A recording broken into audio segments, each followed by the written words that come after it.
boxing, beats and rhymes. No one can do it better. WBC apparently have ordered Chantelle Cameron to fight Katie Taylor. What's your thought process behind that? It's a good fight. You know, I think if she fights again, it's definitely a fight that we should consider. I don't know if she'll fight again, if I'm honest. She definitely won't fight this year. She probably won't fight till next summer, if at all. So we'll have to just see what we're going to do and what the route is for Katie. I think Croke Park is probably one of the few things that would be a big carrot to dangle for her, but we don't know if that's possible yet, and there haven't been any discussions yet about her fighting again. Credit due to Matchroom and DAZN for letting Katie Taylor go off grid and have 2 fights with Amanda Serrano. Most promoters and broadcasters want to keep their assets in-house and not give up game to rival promoters and broadcasters, and basically, off the back of that, Netflix have built up their women's platform. But as for Eddie saying we haven't decided whether they take the Chantelle Cameron fight, it's really Jake Paul and MVP and Netflix deciding what Katie's next moves are going to be if she chooses to fight on. She hasn't fought on Matchroom or DAZN since 2023, and it's likely her last fight will be on Netflix because Jake Paul, MVP, have reportedly put themselves in the frame to fund the WBC ordered fight between champion Katie Taylor and Chantelle Cameron. Now, if they're able to make that fight at Croke Park, something that Eddie has been trying to do for a long while and Ireland have been trying to do, Conor McGregor got involved, but they haven't been able to do it.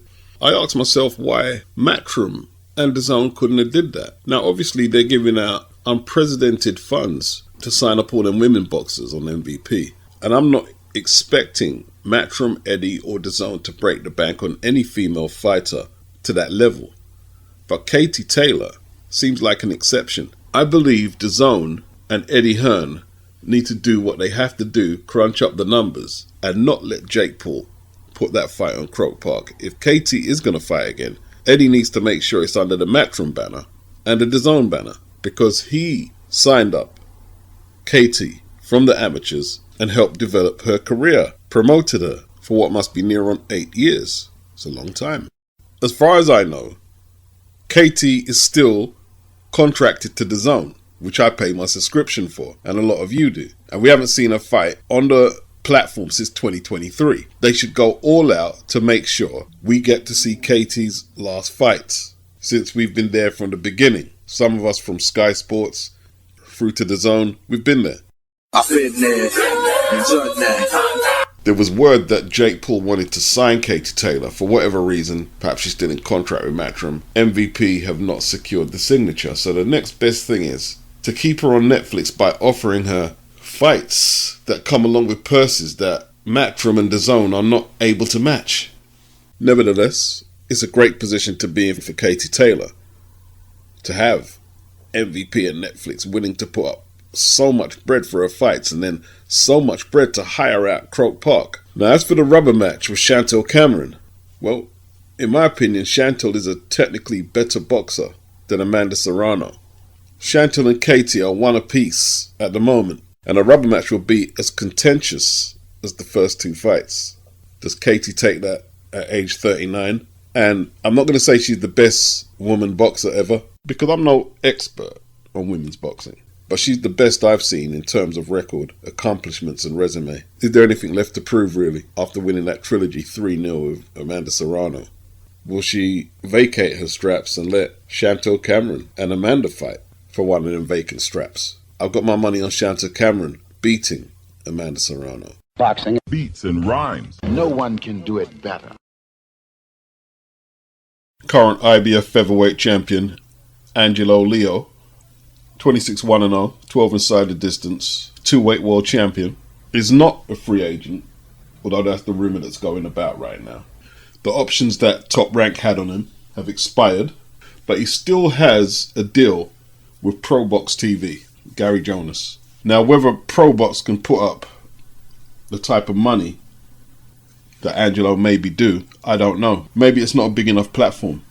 Perhaps ProBox and either Eddie or Frank Warren from DAZN can do a co-promotion deal. And hopefully we get Nick Bull in some kind of unification. It's due time. That'd be a good fight. Doesn't look like Top Rank busted a gut to hold on to their options with Angelo Leo. But that could be because they're transitioning after ESPN chose not to renew contract negotiations with Top Rank. And perhaps Angelo Leo said, while they haven't got a platform locked down and no dates for him, he's going to look at his options. He may still end up in a co-promotion situation with Top Rank. We'll see.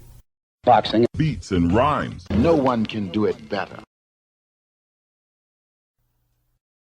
Jarrell Miller, 26-1-2, 22 inside the distance, from Brooklyn, New York, will take on the 24-1-2, 17 inside the distance, Michael Hunter, who resides in Las Vegas.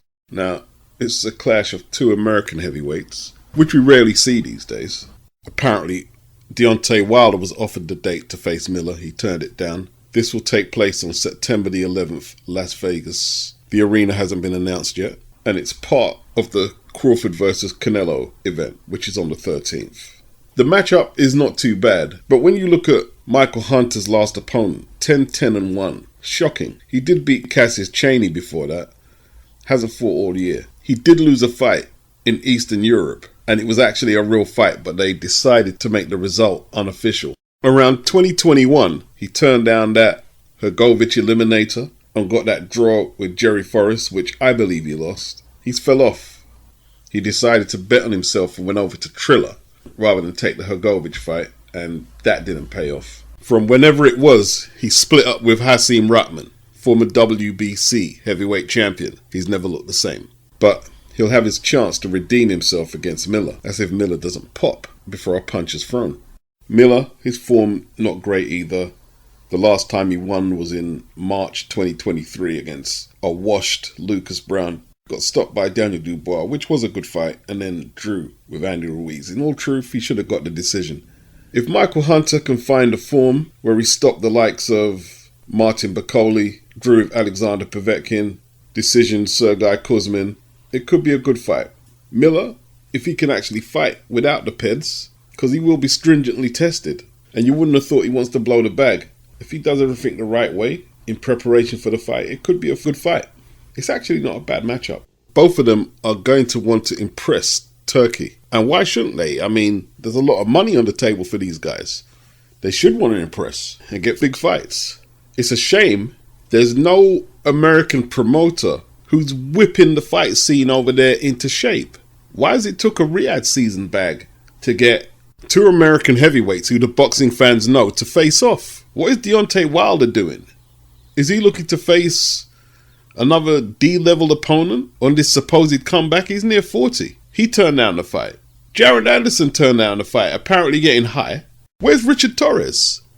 Why isn't Richard Torres trying to fight the likes of Miller? Why wasn't he stating his case why he needs to be on Riyadh season? Was it too soon? There's fights out there to be made. Where's Andy Ruiz? Ever since that AJ rematch, just been a flop thing. Let's keep it real. And I think Jarrell Miller said something like what I'm saying. What did he say? American boxing is dead. I don't know about that. The heavyweight division over there is on life support. Boxing. Beats and rhymes. No one can do it better.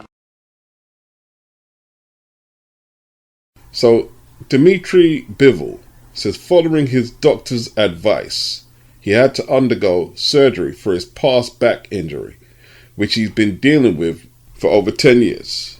But he says it kept getting worse with each training camp. He says everything went well in surgery. He's feeling better. He needs 8 to 6 weeks recovery period, after which he plans to start training again. He says thanks for all our support.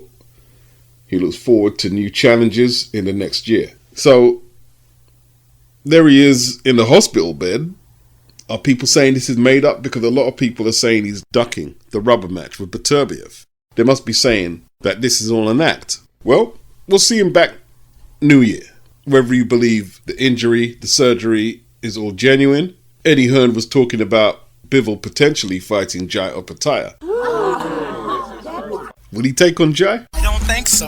I think he's more likely to take the Beterbiev fight. Although Beterbiev, I believe, is signed up to fight the winner out of Yard and Benavidez for that WBC title. Boxing. Beats and rhymes. No one can do it better. Now, Everything Boxing says they have heard rumors that the owner of No Smoke Boxing, a brand that Everything Boxing was affiliated with, has received legal proceedings from boxer regarding a story reporting on financials from Companies House. Boxer has also reportedly begun proceedings against other outlets, including The Times. Now, Companies House is an agency for the Department for Business and Trade in the UK. They can either incorporate or dissolve companies, which means they can strike them off the register and they can't legally trade no more. And a lot of the information is made public. Now, I believe the proceedings against The Times is for a different story than the proceedings against No Smoke Boxing and the Companies House story. The proceedings against The Times is public, so I don't think they can sue me. It's concerning Joshua Buatsi's move from Matchroom to Boxer and the advisor Masad Majid, who orchestrated Buatsi's move from Matchroom to Boxer, which was settled in court this year. Now, as for Boxer, Companies House and No Smoke Boxing, no information on the story, and I'm not going to dig. Okay, no more. Moving swiftly along. Saturday, the 1st of November, 2025, Co-op Live Arena, Manchester. Joshua Buatsi will make his Queensberry debut. Not his DAZN debut. This will be the third time consecutively he's fought on DAZN, despite his criticisms of the platform when he left Matchroom. He takes on Scotland's Zach Parker. There's some good fights on this card looking at it now. Bradley Ray, who won the European title last time out against Shakan Pitters in what was an absolute war. He takes on Lyndon Arthur, who returns to the ring after his life and death 12-rounder with Anthony Yard. That's a good fight for that European title. Daniel Lapine, we saw him last time out against Lewis Edmondson on the undercard of Usyk versus Dubois. Frank, why you bring him back, Frank? Why you bring this guy back? I know he's Usyk's brethren, but he was bloody awful. He takes on Troy Jones, who's a decent fighter. He gave Ezra Taylor a good 10-rounder earlier this year. But I tell you what, when that fight comes on, I'm going to find something to do. Tell you what, the Bradley Ray-Lyndon Arthur fight could be more interesting than Buatsi versus Zach Parker.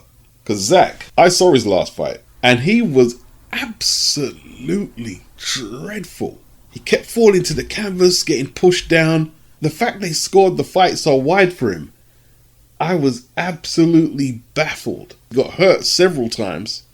How they scored that fight for him. And he's going to have to improve so much to even be competitive against Joshua Buatsi, who's coming off that L to Callum Smith on the undercard of Perturbia versus Bivol, February gone. I'm just going to come out and say it. I don't like the fight. I don't like it. I say that because look at the light heavyweights on the card. There's at least 3 or 4 better than Zach Parker. Joshua Buatsi should be challenging Bradley Ray for that European title at this stage. If they're trying to build Buatsi towards being a contender, I know he's coming off a loss, but he's had a good rest. He should be facing either Lyndon Arthur. Lyndon's coming off a loss, and he's fighting Bradley Ray for the European title. Frank just signed Bradley Ray, good fighter. He should be fighting either one of them two, surely. Or maybe Daniel Lapine, undefeated. I don't think Zach Parker, based on that last performance, should be given the job of taking on Joshua Buatsi. Buatsi should look good doing this. Perhaps Zach Parker had issues preparing for his last fight, which was on the undercard of Wallin versus Chisora. Yeah, I'm critical of the opponent. Yeah, I am. I'm critical. Boxing, beats and rhymes. No one can do it better. Andy Cruz, ranked number 1 with the IBF, ranked number 1 with the WBC, number 2 with the WBA, number 7 WBO. So that establishes, by consensus of the rankings, he's the top 135-pound contender. You know, like Shakur is playing back and forth with Teofimo Lopez. Will that fight happen at 140? We're yet to see. But yet, Shakur, although his deal is up with Eddie Hearn, a fight with Andy Cruz would be easy to make. They'd get paid well because Turkey looks like he's prepared to invest in Andy Cruz. He tried to get Andy a shot at Raymond Muratalla, the IBF champion. Andy is ranked number 1. According to the Boxing Voice, Muratalla was offered $2 million. That's a lot of money. It was turned down. Turkey's an interesting character. He offered Raymond Muratalla $2 million, That was knocked back, apparently. This is all alleged. Then he offered Muratalla the fight again, but this time he reduced the offer to 1.5 million. Now, why would Turkey do that? I think it's a gesture to tell Raymond Muratalla, that's what I think of you as a fighter. You turned down a life-changing bag, so I'll offer you next time because that's what you're worth.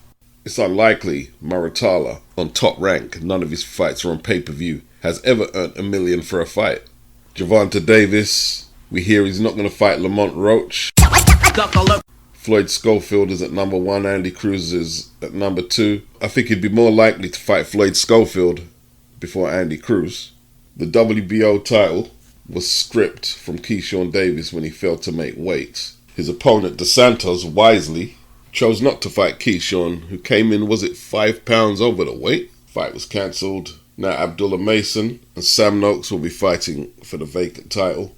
I mean, when you look at KEYSHAWN Davis, yeah, he's trying to fight Edwin Dos Santos, who, by the way, looking at this WBO 135-pound rankings, is not in the top 15, but he was supposed to be a voluntary. Andy Cruz beat KEYSHAWN in the amateurs how many times? And although that's got little to do with the professional lightweight rankings in 2025, Andy Cruz has fought his way up in the lightweight rankings with only a few fights, but he's won eliminators, he's did what he had to do. And KEYSHAWN was never going to fight Andy Cruz. Never. Well, did KEYSHAWN say he's retiring? He hasn't trained for 2 months? Well, do that. Just do that. Why are you announcing it? Overinflated revisionist boxing history, I'm not a fan of. Trying to make out things were better than they actually was, I'm not a fan of. But sometimes you look back at how great some fighters were, like Pernell Whitaker. He came from Virginia, R.I.P. He used to train KEYSHAWN. KEYSHAWN speaks about it. And he's got all these great things to say about Pernell Whitaker. I believe Pernell Whitaker was in jail with his dad. KEYSHAWN would tell you what an inspiration he was. But Pernell Whitaker didn't duck anybody at 135. He was undisputed champion. You think Pernell Whitaker wouldn't have fought Andy Cruz? No, he would have fought him, and he would have fought him right now. Pernell Whitaker wasn't a big guy. You could look at the picture of him standing next to KEYSHAWN. He's smaller than KEYSHAWN. And KEYSHAWN's only 16 in the picture. Whitaker won titles all the way up to 154. I don't even need to pull up receipts. There's not a fighter. That man ducked. It's a shame. What's happened to boxing? You're making videos to tell us you've retired. Just retire, KEYSHAWN. Just retire and do what you're doing. You love the attention. Beats and rhymes. No one can do it better.